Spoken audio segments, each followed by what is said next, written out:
Howdy y'all, it's Jordan Smith. Corded classic pneumatic nailers versus cordless nailers. Which one's right for you and why? Let's find out today on Smith House.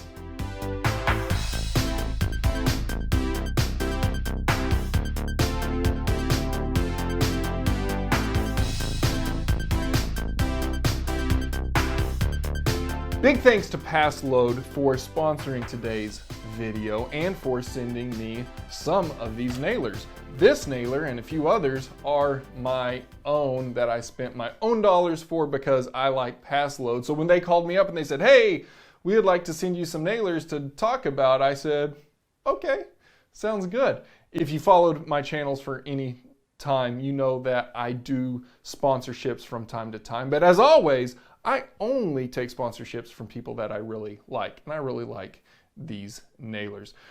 Let's get right into it. This is Paslode CF325XP cordless framing nailer. It shoots from a 2-inch to a 3 1/4 inch nail. They are collated very tightly with a paper strip, and they have an offset full-size head. I really like their collation system, and I like their nails because you get all of the holding power of the full-size head. It's offset, so you get better packing efficiency, and you don't have all those little plastic pieces of the wider full-size head that are centered on the shank. They're collated with plastic, and when you shoot those, the little plastic pieces can fly around. So really like their nail system. I like this nailer as well. It's a little bit different than what maybe you're used to if you are new to cordless nailers. Paslode is definitely not new to cordless nailers. They invented this category way back in the 1900s. They made their first internal combustion nailer. This is the latest generation of that technology. So you have a fuel cell, you drop that fuel cell in there, you hook it up to the nailer, and you hear a little tsk when you do that because it's putting a little bit of fuel into the cylinder chamber. And when you plug the battery in there and you push down there, you hear this motor. If I pull the trigger right now, bang! It's going to go off, and you're going to have that vacuum suck the fumes out from the chamber. It's a very powerful nailer, and I've easily shot 3-inch nails into LSLs, LVLs, all kinds of engineered wood with zero issue. It's a professional grade gun. Yes, it is clad in plastic, but it's a very durable, heavy duty plastic, and the magazine is stainless steel. It's got a toolless depth gauge here. I just push these two together and the depth gauge will go out and will come back, giving you an adjustment of not so deep and as much as you got. I like the tool. It's about $350 on cheaper websites is what I'm finding right now, and up to $450 on big box stores. So it's definitely not a cheap tool, but it is a great tool, especially for guys like me who aren't framers, who are using framing nailers from time to time, usually because I've made a mistake and I forgot to tell my framing crew, do this, do that, or whatever, and I've got insulators or sheet rockers or whoever else is coming back in, and I'm like, oh, I got to get that done. And so I keep this in my truck, and I'm easily able to frame up a wall, and it lasts a very long time because this lithium-ion battery pulls out and it's off. I push it in and it's on and it stays on. Sort of a pet peeve of mine. I wish that it had a cycle that it would tell it, you know, hey, I'm not being used, I'm going to power down.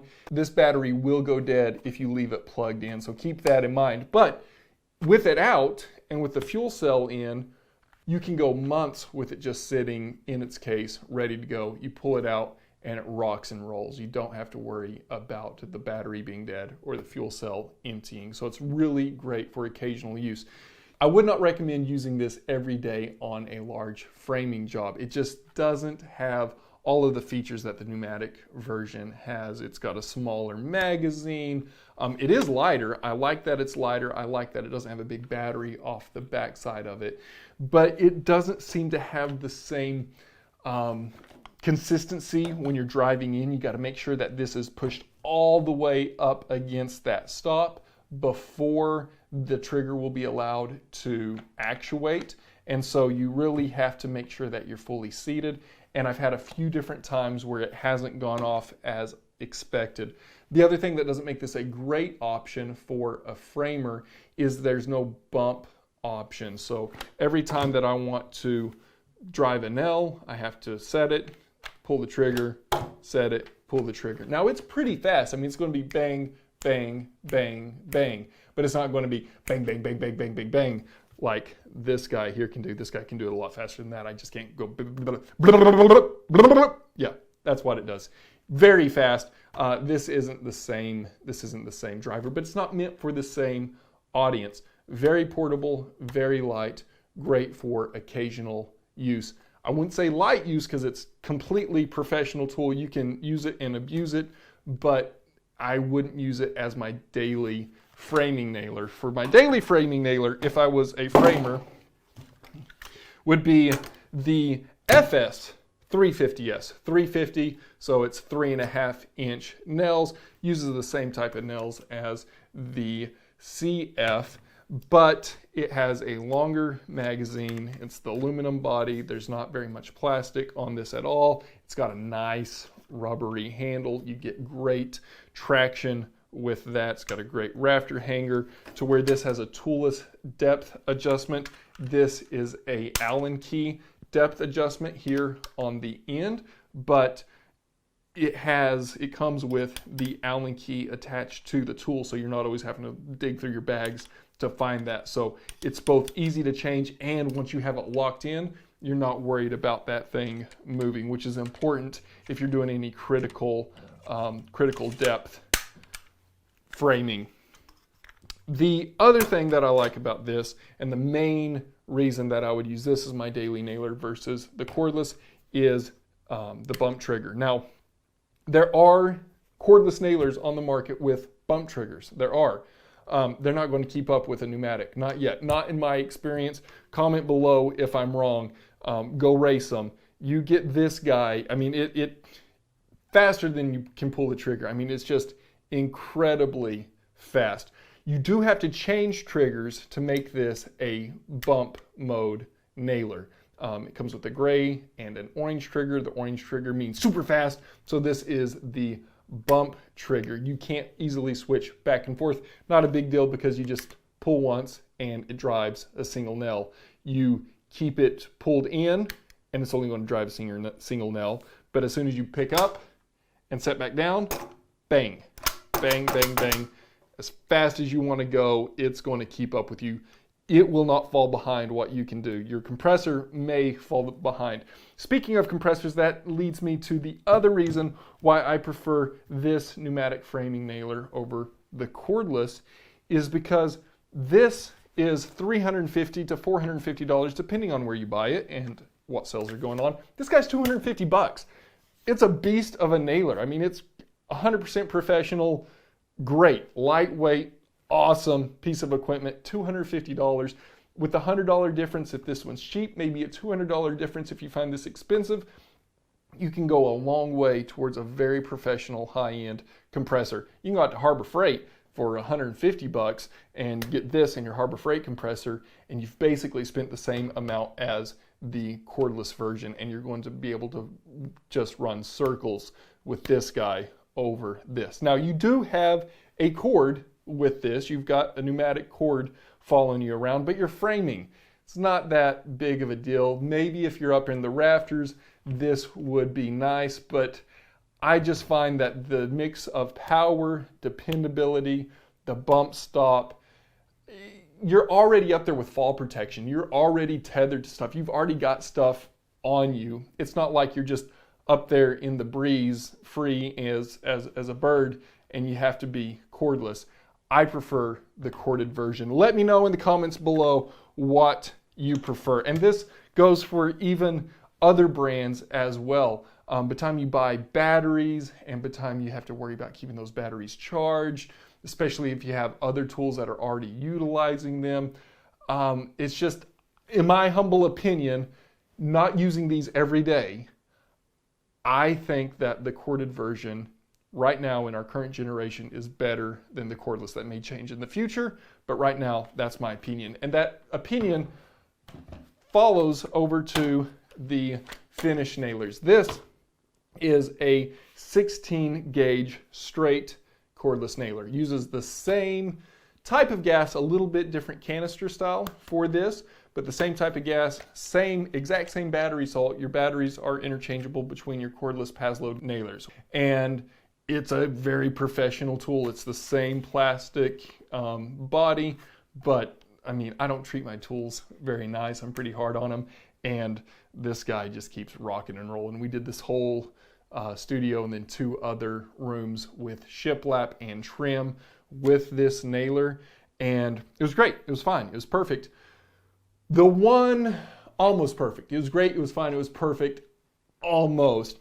Off kilter, sometimes this stop doesn't fully seat and it will not tell the electronics in here that it's okay to fire. And so you'll have, you know how it is when you're doing trim, you need 3 hands and you got everything up there and you're like, okay, you grab the nailer off your belt and you put it up there and you go and then you pull the trigger and nothing happens, and you have to pull it back and reseat it and then pull the trigger and it fires. I don't know what that is. It seems like it just has to be completely seated down there, and sometimes it doesn't quite do it. It's not every time. It's not every day. It's maybe every week. But when it happens, you know it happens because, like I said, you're in the middle of it and you're going, and when something doesn't work like you expect it to work, you're like, oh, it just sort of takes the wind out of yourself. So again, I like this tool a lot. I carry this tool and this tool with me. They come in nice little cases. I can keep them in there. I don't have to pull out a compressor to use them. They're great for what they are. They're great for me who's doing small jobs, but I still want a fully professional tool, and I don't want to be carrying around a bunch of batteries for my nailers because these will just live by themselves. They've got their batteries, they've got their fuel, everything's happy. They'll stay in their case for a very long time, and when you pull them out, they're ready to rock and roll, and I don't have to have a battery system that I'm keeping up and maintaining for just my nailers. Great tools, like them, I use them a lot. However, again, the pneumatic version here, this is just a great nailer. It is. It's mine. First of all, I mean, this is one of the ones that I've bought with my own hard-earned dollars. It's $150. So it's really not that expensive, and it is incredibly professional. I mean, it's light. It has a nice, satisfying click to the safety down here, and I've never had any problems with misfiring in any configurations. Not misfiring is the wrong word. I've never had any of these misfire, but I've never had it not fire in any configuration.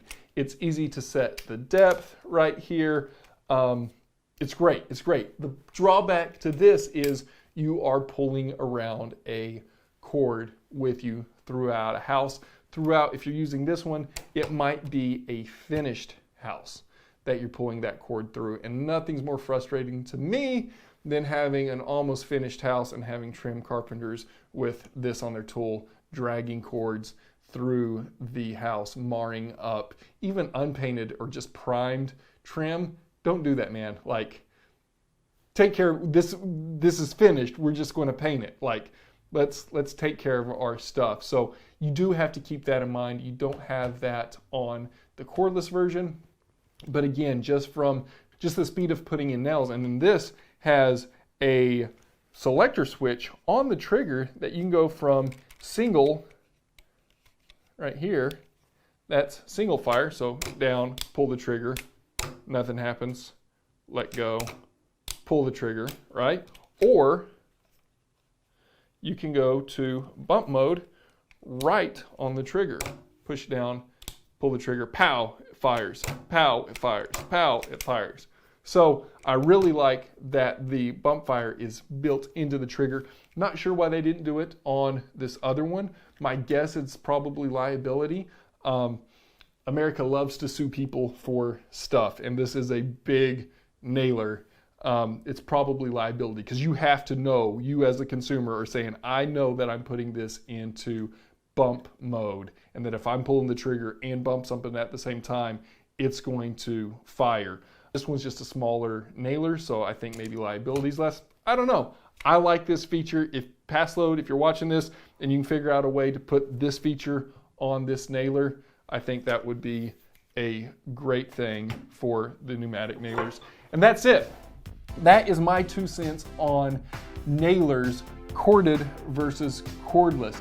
I hope you enjoyed this episode. If you did, subscribe if we've earned it. Like the video if you liked it. Comment below what's your favorite nailer. Do you prefer corded? Do you prefer cordless? Or are you a real man and you like driving it by hand and having the little nail sets and tapping everything in and being really manly? Comment below if you're a manly man or a womanly woman. Womanly women also can drive nails very, very well and very efficiently. Thanks again for watching. We'll see you next time on Smith House.